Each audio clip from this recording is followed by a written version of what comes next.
ప్రస్తుతం అయితే మనం సీతాఫల్ మండిలో ఉన్నాం. మనతో మాట్లాడడానికి బీఆర్ఎస్ మాజీ కార్పొరేటర్ హేమ ఉన్నారు. దాదాపు సీతాఫల్ మండిలో చాలా షాపులు గావచ్చు, కూరగాయల బండ్లు గావచ్చు, టిఫిన్ సెంటర్లు గావచ్చు, బుల్డోజర్లు అటాక్ జేయడం జరిగింది. ఎట్లా చూస్తారు దీన్ని? ఫస్ట్ ఆఫ్ ఆల్ మాకు ఇన్ఫర్మేషన్ లేదండి ఇట్లా జరుగుతుందని. నేను బయటికెళ్ళాను. నేను ఇప్పుడు వచ్చి చూసే వరకు అన్ని చోట్లల్లో చిన్న చిన్న దగ్గర డెమాలిషన్స్ ఇన్సిడెంట్స్ చూశాను.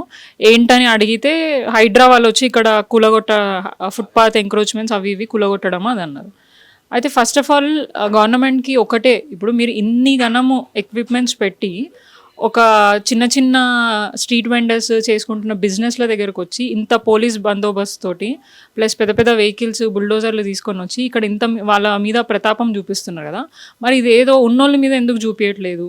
ప్లస్ వీళ్ళ మీద ఇంతగానం డబ్బులు ఖర్చు పెట్టి కూలగొట్టడానికి చూపిస్తున్న ఇంట్రెస్ట్ కట్టడానికి ఎందుకు చూపించట్లేదు? ఇప్పటిదాకా 2.5 ఏండ్ల కాలంలో ఇప్పటిదాకా రేవంత్ రెడ్డి గారి ప్రభుత్వంలో ఒక్కటి కూడా ప్రాపర్గా కట్టిన కన్స్ట్రక్షన్లు లేవు. ఏది కూడా గత ప్రభుత్వం బీఆర్ఎస్లో జరిగిన అభివృద్ధి కార్యక్రమాలలో ఇనాగ్రేషన్లు అవిట్ల మీద పేర్లు రాపించుకొని ఇనాగ్రేషన్ చేయడం తప్ప ఇప్పటిదాకా చేసింది లేదు. హైడ్రాతోని ప్రజలకి మంచి చేస్తున్నా అని 1% చెప్పుకుంటూ 99% పాటు ప్రజలకి అన్యాయం చేస్తున్నారు. గత బీఆర్ఎస్లో ఉన్నప్పుడు స్ట్రీట్ వెండర్స్కే కానివ్వండి, ఈ రోడ్ల మీద చిన్న చిన్న వ్యాపారం చేసుకున్న వాళ్ళకి డిగ్నిటీగా ఉండడానికి వాళ్ళకి ఒక ఐడి కార్డ్స్ ప్రొవైడ్ చేసి, లోన్స్ ప్రొవైడ్ చేసి, వాళ్ళు చిన్న చిన్న స్మాల్ స్కేల్ బిజినెస్ లాగా చేసుకోవడానికి అవకాశం కల్పించిన పరిస్థితి ఉండే. కానీ ఇప్పుడు రేవంత్ రెడ్డి గారి ప్రభుత్వం వచ్చిన తర్వాత వారిని ఇంత కూడా కనికరం చూపించకుండా ఇష్టారీతిగా వాళ్ళు చిన్న చిన్న బిజినెస్లు చేసుకుంటే కూడా అవి రోడ్ల మీద పడేసి ఇష్టారీతిగా ప్రవర్తించడము, వాళ్ళని అన్యాయం చేయడం, కనీసం వాళ్ళు టైం అడిగినా కూడా ఇవ్వకుండా ఉండడం. కోర్టు కూడా చాలా సందర్భాలలో ఇట్లా సాటర్డేలు సండేలు చేయకండి, అవసరం ఏముంది మీకు మిగతా రోజులలో సమయం దొరకదు, కానీ ఎప్పుడైతే హాలిడేలు ఉన్న టైంలో కానివ్వండి, లేదంటే సాటర్డేలు సండేలు ఎప్పుడైతే కోర్టు హాలిడేలు ఉంటాయో పనిచేయవో ఆ టైంలో మాత్రమే ఈ డెమాలిషన్ కార్యక్రమాలు పెట్టుకుంటున్నారు. సరే, దీని ద్వారా ఇప్పుడు మీరు చూసి ఉండొచ్చు, మీరు చాలా కవర్ చేశారు. ఇప్పుడు అక్కడ ఏదైతే వాళ్ళు డెమాలిషన్ చేశారో దాని ద్వారా రోడ్ ఏమైనా వెడల్పు జరిగిందా? దాని ద్వారా అక్కడి నుంచి ఏమైనా ఫుట్పాత్లు ఏమైనా వేయడానికి స్కోప్ ఉందా? లేదంటే అక్కడ ఏమైనా పెడిస్ట్రియన్స్ నడవడానికి ఛాన్స్ ఉందా? అన్యాయంగా కూలగొట్టి అవి ఇష్టం వచ్చినట్టు అక్కడనే వదిలేసిపోవడం, మరి ఎందుకు కొట్టిండ్రు నాకు అర్థం కాదు. అంటే అక్కడ చెత్త వదిలిపోయినట్టే కదా, అక్కడ ఆ షాపు ముందున్న వాళ్ళకి న్యూసెన్స్ అది. వాళ్ళు ఏదో వాళ్ళ దాకా కొంతమంది ఎట్లా అంటే రోడ్ల మీద పోయే నీళ్లు మా షాప్లలో రావద్దని చిన్న చిన్న డివైడర్స్ లాగా కట్టుకొని పెట్టుకున్నారు తప్ప, రోడ్ ఎంక్రోచ్ చేయాలా అవన్నీ జాగాలు పెట్టుకొని ఇంకేదో చేయాలన్న ఉద్దేశంతో ఎవరు మా ప్రాంతంలో ఉన్న వాళ్ళు ఎవరు ఇక్కడ చేయలేదు. అండ్ చిన్న చిన్న టిఫిన్ సెంటర్స్, మహిళలు, పెద్దవాళ్ళు, పురుషులు అని చూడకుండా కూడా వాళ్ళ జీవన వృత్తి ఏదైతే బిజినెస్ ఉందో దాని మీద అన్యాయంగా ఈ బుల్డోజర్ తీసుకొని వచ్చి చేయడం అనేది మేము తీవ్రంగా ఖండిస్తున్నాం. ఖచ్చితంగా రేవంత్ రెడ్డి గారి ప్రభుత్వానికి ఈ ప్రజలే బుద్ధి చెప్తారు. అన్యాయంగా ప్రజలకి ఆయన ఇష్టం వచ్చినప్పుడు మీడియా ముందుకొచ్చి మేము మహిళలను కోటీశ్వరం చేస్తాం, ప్రజలను ఇట్లా చేస్తాం అట్లా చేస్తామని చెప్తున్నారు. వారి చెప్పిన మాట ఒకటి, చేసే పనులు ఇంకొక తీరులాగా ఉన్నాయి. క్లియర్గా ఏదైతే ప్రజలని బాగుపరిచే విధంగా పని చేస్తలేరు, కానీ వాళ్ళని రోడ్డు మీదకి తీసుకొచ్చే విధంగా పనిచేస్తుంది. ఇది ఒక్కటే కాదు, మనం చూసిన చాలా చోట్లలో అన్యాయంగా ఇల్లులు కూలగొడుతున్నారు. బిల్డింగ్లు ఇప్పటికిప్పుడు ఒక రాత్రిలో రావు కదండి. పర్మిషన్ ఇచ్చిన ఆఫీసర్ల మీద ఎందుకు యాక్షన్ తీసుకుంటలేరు? పర్మిషన్ ఇచ్చిన water department, electric department, road వేసిన వాళ్ళ మీద ఎందుకు చర్యలు తీసుకుంటలేరు? ఎందుకు ప్రజల మీదనే ఇవన్నీ రుద్దే ప్రయత్నం చేస్తున్నారు? అంటే అక్కడ జాగా పరిస్థితి ఎట్లుంది ఏంటిదని వాళ్ళకేం తెలుసు. ఒక దగ్గర తక్కువ జాగా వస్తుందంటే ఎవరైనా కొనే ప్రయత్నం చేస్తారు. కొన్నప్పుడు మరి మీ ఆఫీసర్లు ఎందుకు నిద్రపోతున్నారు? మరి ఏం చేస్తున్నారు? అసలు మీది కదా తప్పు, ప్రజలది ఎందుకు తప్పు? అన్యాయంగా వాళ్ళు కొనుక్కున్న కష్టపడి దాచుకున్న డబ్బులతోని కొనుక్కున్న ఇల్లులు కూడా మీరు అన్యాయంగా కూలగొట్టి రోడ్ల పాలు చేయడం అనేది కరెక్ట్ అయిన పద్ధతి కాదు. ఖచ్చితంగా వాళ్ళకి కంపెన్సేషన్ ఇవ్వడము, లేదంటే వాళ్ళకి ఇంకొక ఆల్టర్నేటివ్గా చూపించి వాళ్ళని అక్కడ ఖాళీ చేసి ప్రయత్నమే చేస్తే అదే బాగుంటుండే, ప్రజలు హర్షిస్తుండే. కానీ ఇష్టం వచ్చినట్టు ప్రజలని ఇబ్బంది పెట్టి రోడ్ల మీద వాళ్ళని పాడేసి కనీసం సమయం ఇవ్వకుండా, వాళ్ళు సామాన్లు తీసుకునే సమయం కూడా ఇవ్వకుండా ఇట్లా ప్రవర్తించడం కానీ ఏ ప్రభుత్వంలో చూడలేదు. ఖచ్చితంగా ఇప్పుడు వచ్చే ఆ, ఆ, రోజులలో ఈ తెలంగాణ ప్రజలు మాత్రం కాంగ్రెస్ ప్రభుత్వానికి బుద్ధి చెప్తారు. సీతాఫలం మండి ఏరియాలో దాదాపు 30-40 సంవత్సరాల నుంచి ఆ షాపులు, కూరగాయ షాపులు, చిన్న చిన్న షాపులు ఉన్నాయి. ఎప్పుడు అడ్డం రాని షాపులు ఇప్పుడు ఎందుకు అడ్డం వచ్చాయి? అదే ప్రభుత్వం చెప్పాలి మరి ఎందుకు వాళ్ళకి అంత ఇబ్బంది అవుతుందో. పేద ప్రజలు కష్టపడి తింటున్న డబ్బులు కూడా ఎందుకు ఇంత అన్యాయంగా వాళ్ళు చేస్తున్నారని తెలియదు. ఇన్నేళ్ళు నేను ఆల్మోస్ట్ 10 years ఉన్నానండి ఇక్కడ. ఏ ప్రజలకు ఎటువంటి ఇబ్బంది కలగకుండా చూసాము. వాళ్ళు కూడా మాకు ఎటువంటి ఇబ్బంది కలగనియాలి. ఎప్పుడైనా ఏమైనా ఎంక్రోచ్మెంట్స్ జరుగుతున్నాయని మా నోటీస్కి వచ్చి వాళ్ళకి పోయి ఇట్లా చేయకండి అమ్మా అని చెప్తే వెంటనే వాళ్ళు అక్కడి నుంచి వెళ్ళిపోయి వాళ్ళు ఇంకొక ఆల్టర్నేటివ్ చూపిస్తే కూడా చేసుకునే పరిస్థితి ఉంది. కానీ వీళ్ళు ఇష్టం వచ్చినట్టు వినకుండా, కనీసం కనికరం లేకుండా వాళ్ళ మీద ఇట్లా జులూస్ ప్రదర్శించడం అనేది కరెక్ట్ అయిన పద్ధతి కాదు. అండ్ చాలామంది వాళ్ళ సొంత జాగాలో కట్టుకున్నారు. ఇప్పుడు రోడ్డుకి దాకా ఉందనంటే మరి మీరు రోడ్ వైండనింగ్ చేపియండి. ఇక్కడ ఉన్న ప్రజలకి చాలా చిన్నగా అయిపోయింది రోడ్డు అని అనుకుంటే రోడ్ వైండనింగ్ పెట్టండి. చేస్తున్నా అని చెప్తున్నారు కదా, పెద్ద పెద్ద డెవలప్మెంట్స్ చేస్తున్నాం మేము, అవి ఇవి కట్టడాలు కడుతున్నాం, ఎన్ని కోట్లు ఖర్చు పెడుతున్నాం అని డెవలప్మెంట్ గురించి మాట్లాడుతున్నారు కదా. మాకు ప్రధానంగా ఈ రోడ్ వైండింగ్ ఇష్యూ ఉంది. ఆల్మోస్ట్ 10 years నుంచి మా ఎమ్మెల్యే పద్మారావు గారు కూడా దీని గురించి కృషి చేస్తున్నారు. మరి మీకు ఆ దమ్ము ఉంటే, ధైర్యం ఉంటే రోడ్ వైండనింగ్ చేయించి ఇక్కడ ఉన్న ప్రజలకి ఫ్రీగా వెళ్ళే సౌకర్యాలు కల్పించే విధంగా పనిచేయండి. ఇప్పుడు ఇన్ని గణం కూలగొట్టారు కదా, అదే కూలగొట్టిన దగ్గర ఒక బస్ స్టాప్ లేదు. మరి అక్కడ ఎందుకు ఆ బస్ స్టాప్ కట్టరు? ఇక్కడ ఒక హోటల్ ఉంటుంది, ఆ హోటల్ నుండే బస్ స్టాప్ ఉంటుంది. మహిళలు వచ్చి అక్కడ రోడ్ల మీద నుంచుంటారు.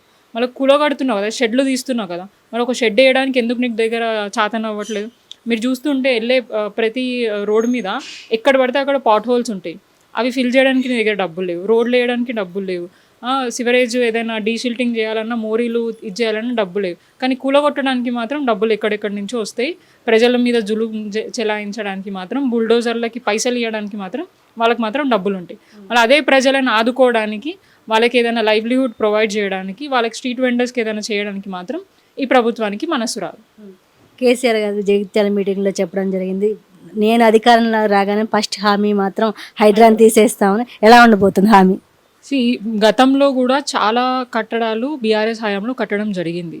ఎన్నో ఆర్యూబీస్ కట్టినారు, ఎన్నో ఫ్లైఓవర్స్ వేయడం జరిగింది. ఎంతో నాలాకు సంబంధించిందే కానివ్వండి, లేదంటే చెరువులు దాన్ని డెవలప్మెంట్ చేయాలి, చుట్టూ ఉన్న వాటిని కూడా ఎన్నో డెవలప్మెంట్స్ చేశారు గత 10 ఏళ్ళలో. కానీ ఒక్క డెవలప్మెంట్లో కూడా ఎప్పుడు ప్రజలకు ఇబ్బంది కాలే.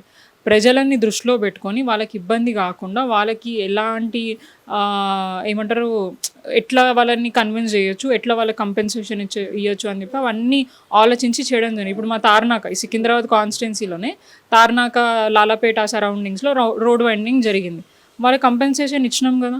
వాళ్ళు వచ్చి వాళ్ళకి ప్రాపర్టీకి తగ్గట్టు గవర్నమెంట్ వాల్యూ తగ్గట్టు డబ్బులు ఇచ్చినాం. కొంతమంది డబ్బులు వద్దు అని అంటే టీడీఆర్లు ఇవ్వడం జరిగింది. సో ఎక్కడ కూడా ఎవరికి ఇబ్బంది కాకుండా, వాళ్ళకి కష్టం రానియకుండా బీఆర్ఎస్ హయాంలో డెవలప్మెంట్స్ జరిగినాయి. కానీ వీళ్ళ ప్రభుత్వంలో ఎందుకు జరగట్లేదు? మీరు అన్నట్టు రేపొద్దున కేసీఆర్ గారు వచ్చిన తర్వాత నిజంగా ఈ హైడ్రా అనేది ఖచ్చితంగా తీసేయాల్సిందే. అప్పుడు ప్రజలు కొద్దిగా శాంతి ఉంటారు, అంటే కొంచెం సెక్యూర్ ఫీల్ అవుతారు. దీనివల్ల అసలు ఇల్లులు కొనే పరిస్థితి లేదు, అమ్మే పరిస్థితి లేదు. ఈ జాగా ఎక్కడుంది ఏంటిది అనేది క్లారిటీ ఇవ్వరు. మొత్తం కట్టిన తర్వాత మళ్ళీ హైడ్రా అని వస్తారు. మరి దానికి ముందు ఎందుకు అధికారులు దాని గురించి క్లియర్గా ఇది అంటే FTL పరిధిలో ఉందా, లేదంటే కొనొద్దా అనేది ఎటువంటి క్లారిటీ ఇవ్వలేదు. ఇప్పుడు మీరు ఆల్మోస్ట్ 1 year గవర్నమెంట్ వచ్చిన 6 నెలల కాలంలోనే కొన్ని కట్టడాలని కూలగొట్టడం జరిగింది. మరి కట్టినప్పుడు మరి ఎందుకు ఆ ఆఫీసర్ల మీద చర్యలు తీసుకోలేదు? ఎందుకు రంగనాథ్ గారు కోర్టు ఆదేశాలను కూడా ధిక్కరించి ఇంత చేస్తున్నా కూడా ఎందుకు కోర్టు కూడా ఎందుకు వాళ్ళ మీద ఎందుకు సీరియస్ యాక్షన్ తీసుకోలేదు? ఇంతమంది ప్రజలు ఇబ్బంది పడుతున్నారు, ఇంతమంది ప్రజలు అన్యాయం అవుతున్నారు కదా. మరి కోర్టులు కూడా కొంచెం జడ్జిలు కూడా ఇవన్నీ చూసి ప్రజలకు న్యాయం చేసే విధంగా కూడా వారి మీద చర్యలు తీసుకొని ఇంకోసారి ఇట్లాంటివి జరగకుండా, ప్రజలకు ఇబ్బంది కాకుండా, ఎందుకంటే ప్రజలకు ఇబ్బంది అయినప్పుడే ప్రభుత్వాల దగ్గరికి పోతాయి. కానీ అదే ప్రభుత్వాలు ప్రజలను ఇబ్బంది పెడుతున్నారంటే ఇంకెక్కడ పోతారు? మేము అధికారంలో లేం, ఇప్పుడు నిజంగా మంచి చేస్తున్నారంటే అదే ప్రభుత్వం దగ్గరికి వెళ్తారు కదా. మా దగ్గరికి ఎందుకు వస్తారు? ఏమనంటే బీఆర్ఎస్ పెయిడ్ బ్యాచ్, PRS వాళ్ళు చేస్తున్నారు అని అంటే అక్కడ ఏడ్చే వాళ్ళందరూ పొట్టకూటి కోసం పని చేసుకొని రోజు ఇంత సంపాదించుకుంటే 5 ఏళ్ళు లోపలికి పోయే వ్యక్తులు, వాళ్ళని బేస్ చేసుకొని ఇదేంటి బీఆర్ఎస్ పెయిడ్ బ్యాచ్ అది ఇదని వాళ్ళని ఏమంటారు ఇన్సల్ట్ చేసి మాట్లాడడం, అవి ఇవి చేయడం అనేది కరెక్ట్ అయిన పద్ధతి కాదు. రాజకీయాలు చేయాలనుకుంటే మీకు ఒక వేదిక ఉంది. ఎప్పుడు ఎలక్షన్ సమయంలో చేయొచ్చు. కానీ ఈ 5 ఏళ్ల పాటు 365 రోజులు ఇక రాజకీయమే చేస్తాం, మేము అభివృద్ధి చేయం అనుకుంటే ఇంకా రేపటి రోజున ప్రభుత్వాలు అనేటివి రాకుండా ప్రజలు చేసే పరిస్థితి అయితే ఉంటుంది అనుకుంటున్నాను. మీరు నాకు తెలిసి మీ సీతాఫలం మండి కార్పొరేట్గా చేశారు. నిజంగానే సీతాఫలం మండీలో రోడ్డు పక్కన అక్రమాలు ఉన్నాయా అంటే నేను హైదరాబాద్తో మాట్లాడడం జరిగింది. ఎందుకు తొలగిస్తున్నారు మీరేమైనా నోటీస్ అంటే వీళ్ళన్నీ అక్రమంగా పెట్టుకున్నారు షాపులు అంటూ ఉన్నారు. అంటే ఇప్పుడు సారీ ఓకే వాళ్ళు ఎంకరేజ్ చేసిండ్రే అని అనుకోండి, ఇప్పుడు చేయలేదు కదా, మీరు వచ్చి 2 years అవుతుంది కదా, మరి వచ్చిన వెంటనే ఎందుకు చేయలేదు, ఇప్పుడే ఎందుకు చేస్తున్నారు అంటే ఏ ఉద్దేశంతో చేస్తున్నారు, దేనికి చేస్తున్నారు? ఓకే, ఒక మంచి ఇంటెన్షన్తోనే చేసిండ్రు అని అనుకోవచ్చు. మరి ఆ పలానా వ్యక్తికి టైం ఇస్తున్నాం బాబు, మీరు గిట ఈ రోజు వరకు తీయకపోతే మేము తీస్తాము అని చెప్తే కనీసం వాళ్ళు ప్రయర్గా ప్రిపేర్ అయ్యే పరిస్థితి ఉంటుండే. ఎందుకంటే వాళ్ళు ఎన్నో డబ్బులు దాని మీద పెట్టుండొచ్చు, ఎందుకంటే దాని ద్వారా వాళ్ళకి ఏమైనా అంటే ఉపాధి ఉంటుంది కాబట్టి దాన్ని ఉద్దేశించుకొని వాళ్ళు పెట్టుకొని ఉండొచ్చు. కానీ అన్యాయంగా మీరు ఇష్టం వచ్చినట్టు వాళ్ళ పొట్ట మీద కొట్టినట్టే కదా. ఇప్పుడు మీరు మాత్రం ఏసీలలో బతుకుతారు, చెమటకని ఎండకో వానకో వాళ్ళు పని చేసుకొని ఉంటే వాళ్ళ కష్టాన్ని కూడా చూడలేని ఓర్వలేని పరిస్థితుల్లో ప్రభుత్వం ఉన్నట్టుగా అనిపిస్తుంది.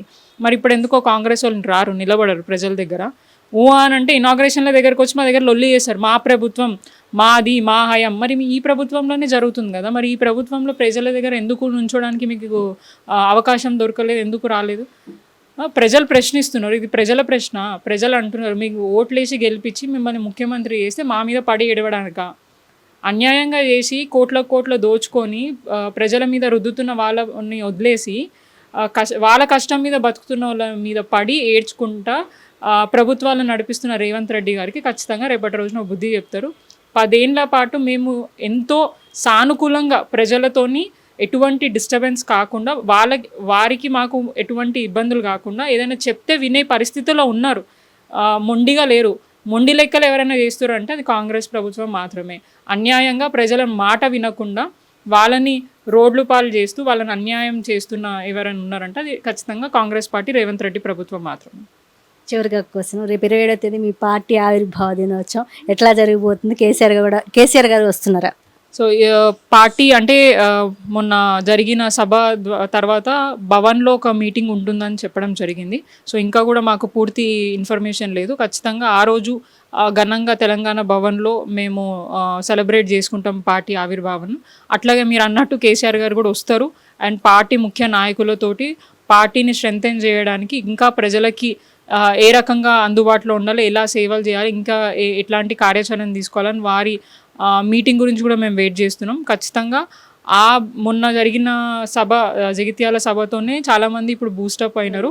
మళ్ళీ ఈ 27th రోజు మళ్ళీ కేసీఆర్ గారు తీసుకుంటున్న డెసిషన్స్ ఏవైతే పార్టీని స్ట్రెంథెన్ చేయడానికి అదేవిధంగా గ్రౌండ్ లెవెల్లో ప్రజలకి అందుబాటులో ఏ రకంగా ఏ ఇష్యూస్ మీద మనం ఫైట్ చేయడానికి అంటే నిరంతరం పార్టీ పిలుపునిచ్చినా లేకపోయినా బీఆర్ఎస్ పార్టీ ప్రజల పక్షాన వారి సమస్యలకై ఎక్కడ వాళ్ళ అవసరాలు ఉంటే ఖచ్చితంగా అక్కడ ఉండడం జరుగుతుంది. ఈ 2.5 ఏళ్ల పాటు ప్రభుత్వాన్ని ప్రశ్నిస్తూ డెవలప్మెంట్ చేయాలి అని చెప్పేసి నిరంతరం ప్రజల పక్షాన మా అపోజిషన్ పార్టీగా మేము మా గొంతుక వినిపిస్తున్నాం.